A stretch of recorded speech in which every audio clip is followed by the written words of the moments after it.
ಬನ್ನಿ ಸುರೇಶ್ ಅವರ ಇಲ್ಲಿ ನೋಡಿ, ಇದೆ dragon fruit, pink colour, red ಅಂತಾರೆ ಎಲ್ಲರೂ, ಪಿಂಕ್ ಆ್ಯಕ್ಚುಲಿ ಇದು ಡ್ರ್ಯಾಗನ್ ಫ್ರೂಟು. ಇವ್ರು ನೋಡಿ, ಇವರೇ ಮೇಂಟೈನ್ ಮಾಡ್ತಾ ಇರೋದು. ಹೌದಾ? ಇದು ಇವರು ಟೋಟಲ್ ಒಂದು 5 ಎಕರೆ ಇವರೇ ನೋಡ್ಕೊಳ್ಳೋದು. ಇಲ್ಲಿ ಡ್ರ್ಯಾಗನ್ ಫ್ರೂಟು 3 ಎಕರೆ ಇದೆ. ಮತ್ತೆ ಇನ್ನೇನಿದೆ? ರೋಸಾ ಗಿಡ, ಅವಕಾಡು, ಲೆಮನ್, ಇಷ್ಟೆಲ್ಲ ಇವರೇ ಮೇಂಟೈನ್ ಮಾಡ್ತಾರೆ. ಅದು ಗಂಡ ಹೆಂಡತಿ ಇಬ್ಬರೇ ಸೇರ್ ಮಾಡ್ತಾ ಇರೋದು ಇದು.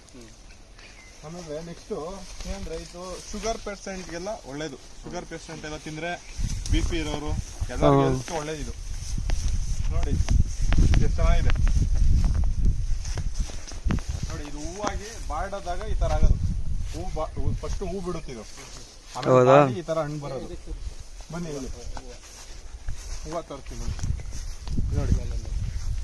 ಇದು ಈ ಹೂವು ಅರಳಿ ವೈಟ್ ಕಲರ್ ತರ ಬರುತ್ತೆ. ವೈಟ್ ಕಲರ್ ಹೂ ಬಂದು ನೆಕ್ಸ್ಟ್ ಅದು ಡ್ರ್ಯಾಗನ್ ಫ್ರೂಟ್ ಆಗಿ ಕನ್ವರ್ಟ್ ಆಗುತ್ತೆ. ಬನ್ನಿ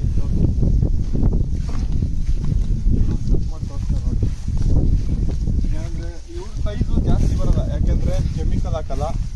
ಯಾವ್ದೇ ನಾಟಿ ವೆರೈಟಿ ಬೇಕಾದ್ರೆ ನೋಡಿ, ಒಂದೊಂದೇ ಇದ್ರ ಹತ್ರನು ಡ್ರಿಪ್ ಲೈನ್ ಬಿಟ್ಟು ಈ ಕುರಿ ಗೊಬ್ಬರ ಹಾಕಿದಾರೆ ನೋಡಿ. ಡ್ರಿಪ್ ಲೈನ್ ಬಿಟ್ಟು ಕುರಿ ಗೊಬ್ಬರ ಹಾಕಿದ್ದಾರೆ. ಇದು ಪ್ಯೂರ್ ಗೊಬ್ಬರ ಅಲ್ಲ ಇದು? ಹಾ, ಯಾವ್ದು ಇವರು ಕೆಮಿಕಲ್ ಫ್ರೀ, ಯಾವ್ದು ಕೆಮಿಕಲ್ ಹಾಕ್ತಾನೆ ಬೆಳೆಸೋದು. ಅದ್ರಿಂದ ಸೈಜ್ ಜಾಸ್ತಿ ಬರಲ್ಲ, ಬೇರೆಯವ್ರದ ಸೈಜ್ ಎಲ್ಲ ಬರುತ್ತೆ.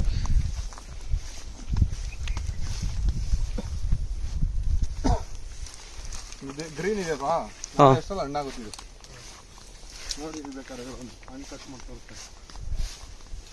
ಇಲ್ಲಿ ಬನ್ನಿ, ಇದೇ ಹೂವು ನೋಡಿ. ಆ ಹೂವು ನೀವು ಸಣ್ಣದಾಗ ನೋಡಿದ್ರಲ್ಲ, ಅದೇನಾ ಅದು?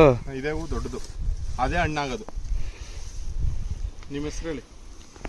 मेरा नाम राजेश है, मैं असम का है।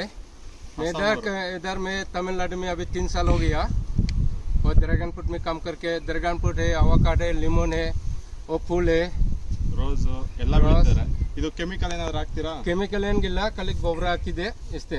ಗೊಬ್ಬರ ನೀರು ಇಷ್ಟೇ. ಗೊಬ್ಬರ ನೀರು ಅಷ್ಟೇ. ಬೇಕಾದ್ರೆ ಫೋಕಸ್ ಮಾಡಿ ತೋರಿಸ್ಬಿಡಿ, ಜನಕ್ಕೂ ಅರ್ಥ ಆಗಲಿ. ಒಂದ್ ಹಣ್ಣು ಎಷ್ಟು ಗ್ರಾಮ್ ಇರುತ್ತೆ ಅದು? 400 ಗ್ರಾಮ್ ಹಣ್ಣು ತೋರಿಸೋದಂಗೆ 350 400 400 ಲಾಸ್ಟ್ 500 400 ಇರುತ್ತೆ. 500 ಲಾಸ್ಟ್